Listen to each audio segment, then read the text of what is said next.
เบิดสู่ขู่สุคนกับบรรยากาศเที่ยงวันพุธเนาะมื้อนี้วันพุธวันที่10ธันวาตอนนี้เฮาอยู่แถวเขตสะพานทองต่อกับศพปลวงนี่แหละเนาะหน้าโรงเรียนนานาศาสตร์เวียงจันทน์ทุกคนมื้อนี้ก็มาส่งเครื่องตามเคยขี่รถคนส่งเครื่องส่งคน มาทางนี้ก็เลยถือโอกาสถ่ายบรรยากาศให้ทุกคนได้เบิ่งด้านนี้ก็มีการก่อสร้างตึกแล้วก็ร้านค้าคาเฟ่ต่างๆหลายทุกคนร้านอาหารเกาหลีอาหารจีนอาหารญี่ปุ่น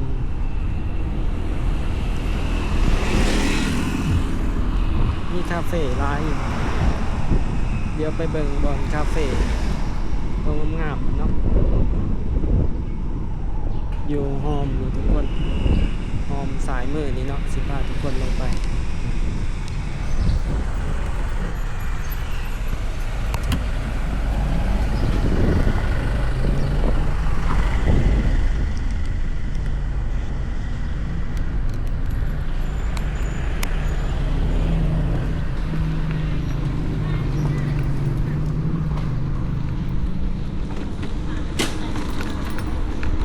นี่บอนนี้เขาก็ตกแต่งเป็นแบบคริสต์มาสเลย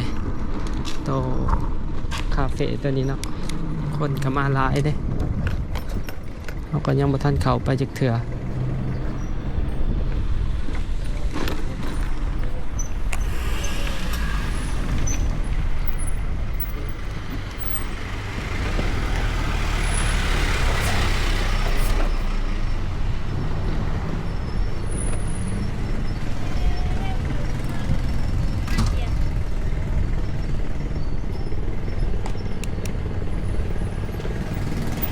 เดี๋ยวหาบอนจอดรถพาทุกคนมานั่งเข้าไปเบิ่งคาเฟ่นี้ก่อน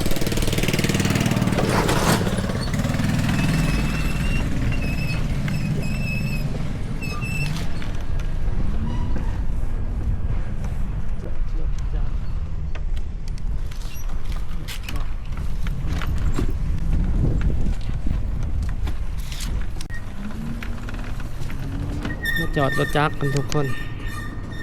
มาทาง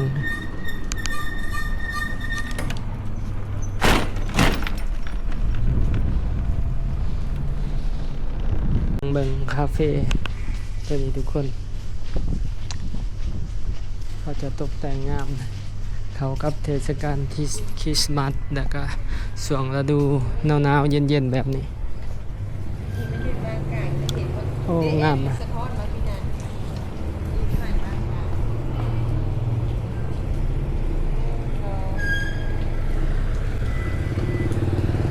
สองข้างทางมีแต่อพาร์ตเมนต์เนาะเป็นอพาร์ตเมนต์บริษัทมานี่อพาร์ตเมนต์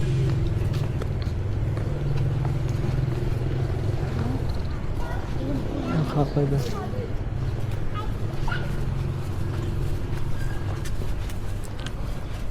เข้าไปเบิ่งทุกคน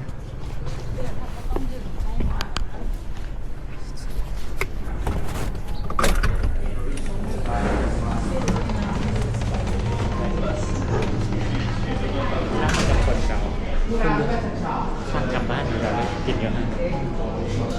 กินอยู่ฮะเป็นเครื่องดื่ม เลยถ้านั่งโต๊ะกันกันเลย มันมีแต่โซนนางอยู่นี่บ่ เลยเพราะว่านั่งเต็มไปแล้วนะ เลือก ตัวนี้สามารถจองไว้สำหรับ3 คนขึ้นไป เพราะที่เป็นบันไดขึ้นบ่เป็น ชั้น 2เลยจ้ะ บ่แม่นบ่นางบ่ เดี๋ยวน่าจะเต็มโอ้ฟ้าลาย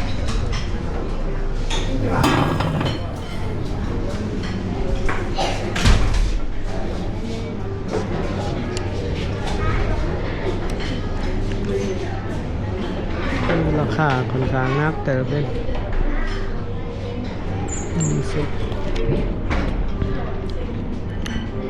ราคาส่วนใหญ่ก็สิเป็นกระโบแพงปานใดเนาะ48 45ลาเต้58มอคค่าเอสเปรสโซ่อเมริกาโน่อเมริกาโน่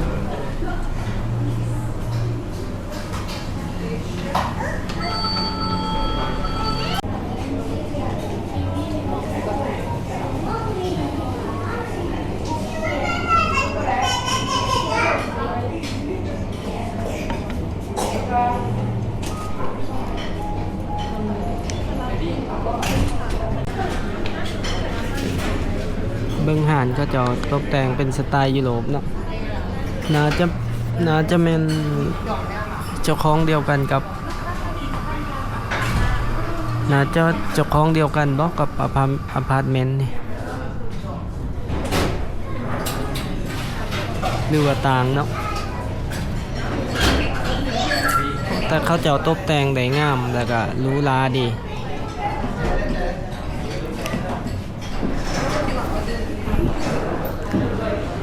พายังเบิ่งเดี๋ยวเราสิพายังขึ้นไปเบิ่งศาลซอง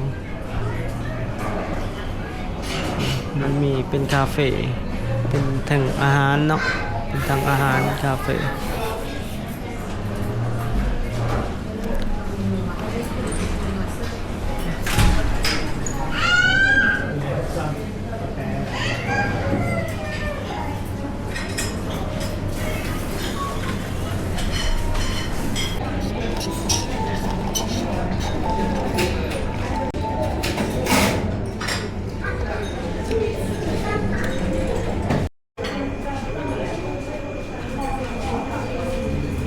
แสบมันบ่แก่เกินไปแสบแบบนี้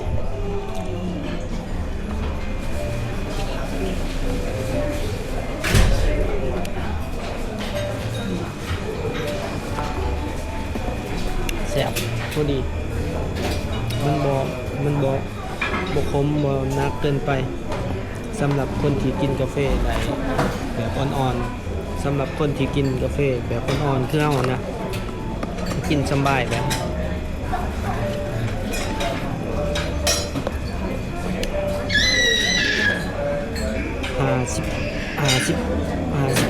54,000เนาะ54,000กันเป็นปันก็ประมาณ70มันเป็นห่อนก็45ตัวนี้50ตกอยู่ประมาณ80 บาทขอถ่ายเด้อเสร็จ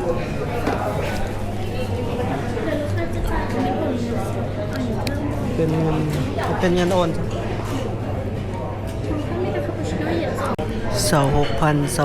28,000เนาะเป็นขนม他说那不能吃了吧，冰箱我们可以呀，这么久也分我可以不要。 ทั้งๆก็เป็นบนนางบ่ เขาเต็มเลย อ๋อเป็นยางขึ้นไปเบิ่งได้เนาะ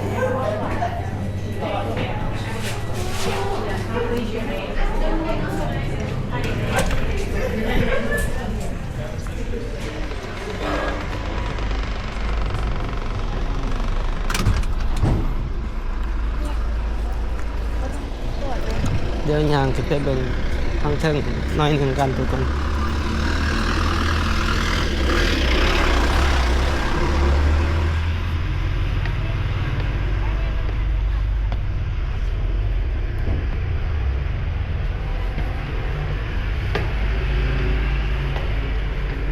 ยางขึ้นมาเบิ่งสันซองทุกคน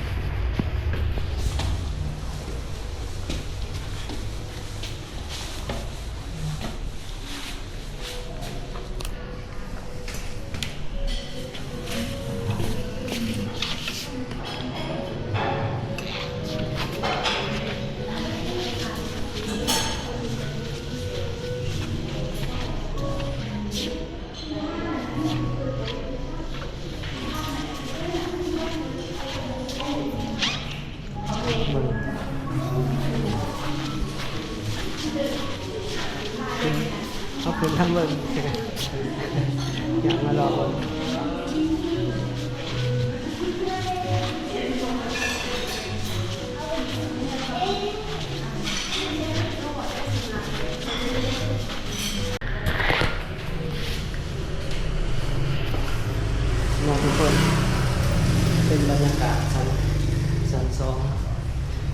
สิออกไปเลาะเบียกต่อทุกคนมัน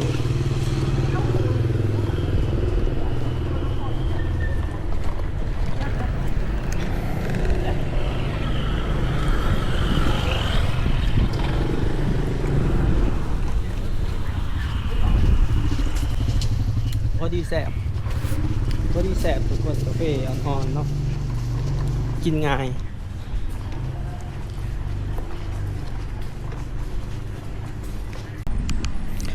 ไปกันต่อทุกคน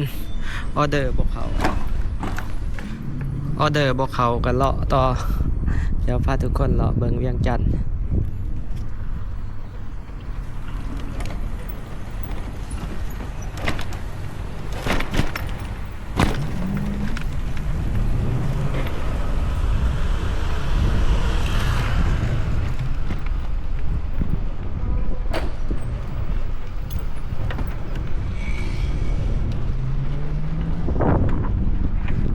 สิออกไปทางรีสอร์ทสวน23 สิงหาเนาะสอดเขตดงประหลาดโพนสีนวล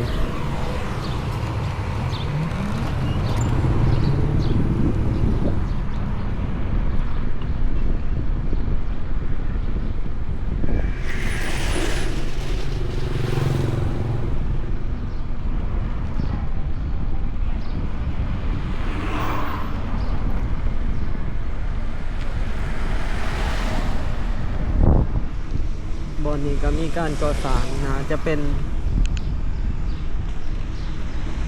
โรงแรมเนาะโรงแรมกับอพาร์ตเมนต์ลักษณะแบบนี้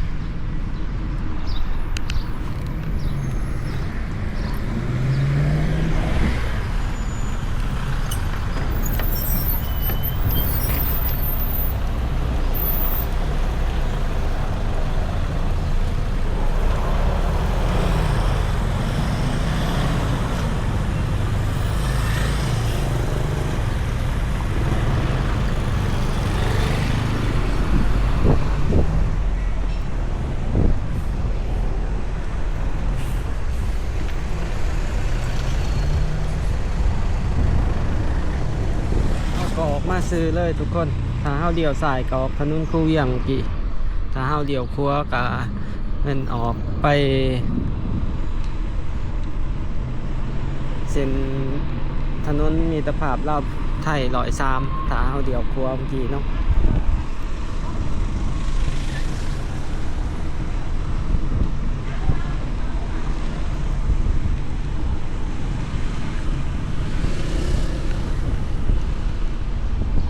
ก็ขี่ซื้อมาเลยมีใส่บริการ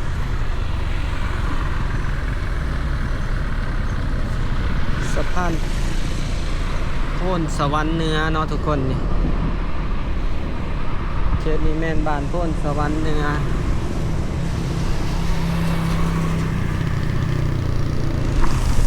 โพ้นสวรรค์ต่อกับสะพานทองไก่สะพานทองเหนือนี่เขาก็สีเดียวสายเนาะ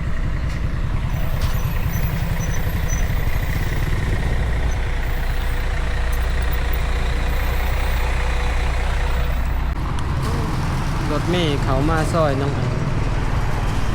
ไปหยาบมาหยาบ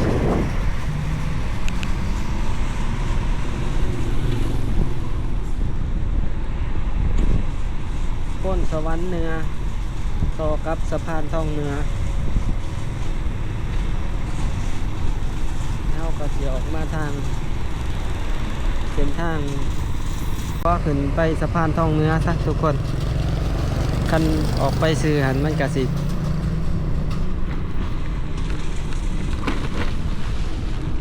ไปบอนเส้นทางเก่าที่เฮาเคยผ่านเรื่อยๆเนาะพาไทยทุกคนเบิ่งตลอดมาทางนี้บ่เคยมา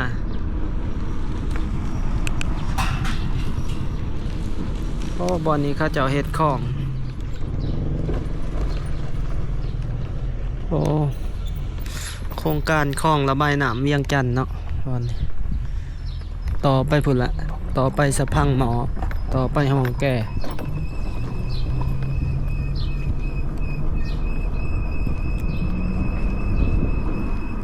ได้เขามาหอมนี่จักเถื่อทุกคนลองขี่เขามามันสิสอดซ้ายนี่โอ้อยู่นี่มีห้องแถวขวามือเฮาสอดหอมตันตัวนี้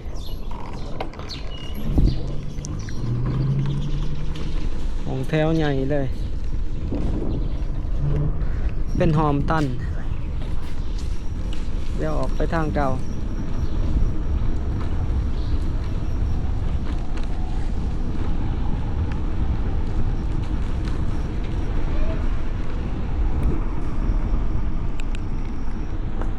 เนาะจะเป็นคลองระบายน้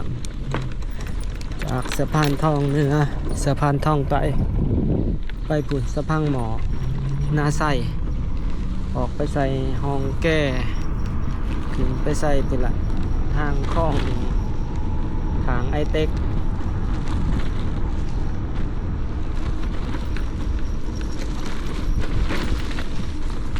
มาเหลี่ยวครัวออกไปทุกคนไปถนนใหญ่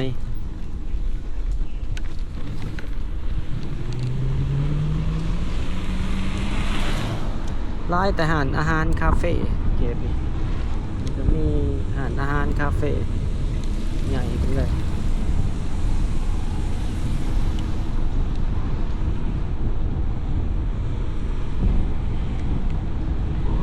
เขาออกมาเส้นทางนี้ที่มันต่อกับถนนดงปลาดนะเนาะทุกคนบ่เอิญบ่ฮู้ว่าเขาเอิญถนนหยังถนนสวน23สิงหาบ่ตัวนี้หรือดงไปหน้า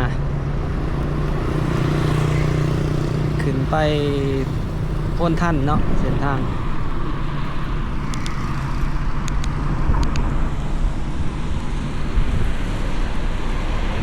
เดี๋ยวสิพาทุกคนขี่ออกทางตามคลองห้องน้ำนี่เนาะออกไปใส่พ้นสีนวล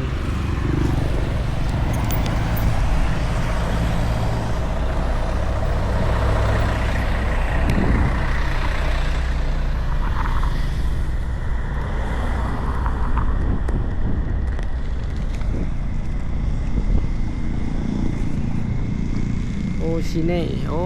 ห่านโอชิเน่ตัวดังๆคนต่อคิวอยู่บนนี้หัวมือเขานี้แพง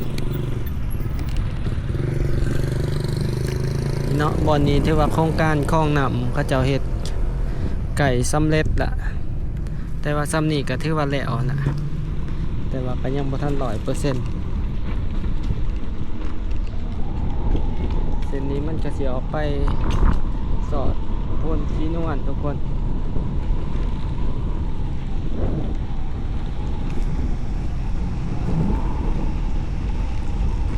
กำลังขยายเนาะสำหรับเวียงจันทร์กะ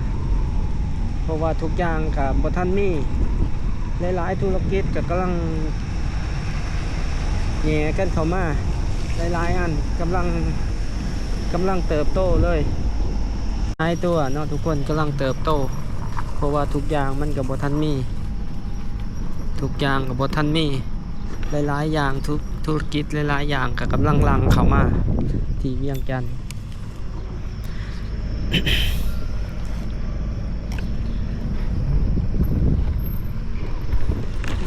บ่อนี้ก็กำลังเฮ็ดครัวขามคลอง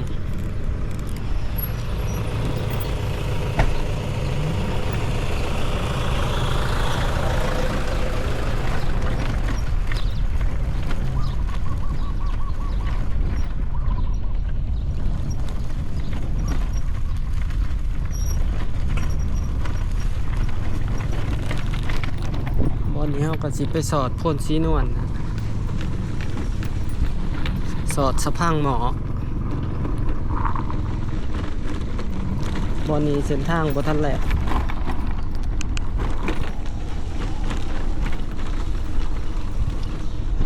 หรือว่าหลายๆอย่างกับกำลังเข้ามาที่เวียงจันทร์กำลังหรือว่างานหลายๆอย่างกำลังการสร้างงานก็หลายขึ้นเนาะ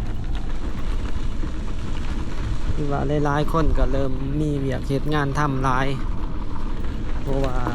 ห้างธุรกิจต่างๆเขามาตั้ง อ้บอลนี่ทางมันแหลวนะบอลนี่นี่แต่มันมีกี่ฝุ่นเขาเจ้าคนดิน เขาไปสร้างอยู่บนนั้นเนาะนี่ทุกคนเป็นสอดเส้นทางนี้ที่ตั้งของซูเปอร์มาร์เก็ตลิมปิงนี่เนาะบอล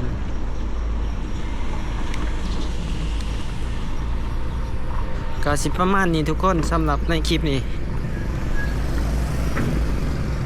ถ้าผู้ใดมักก็อย่าลืมกดไลค์กดแชร์กด Subscribe ให้กันเด้อทุกคนแต่ตอนนี้เอาแม่นใส่ก็ต้องขอกล่าวคำว่าขอบใจและก็สบายดี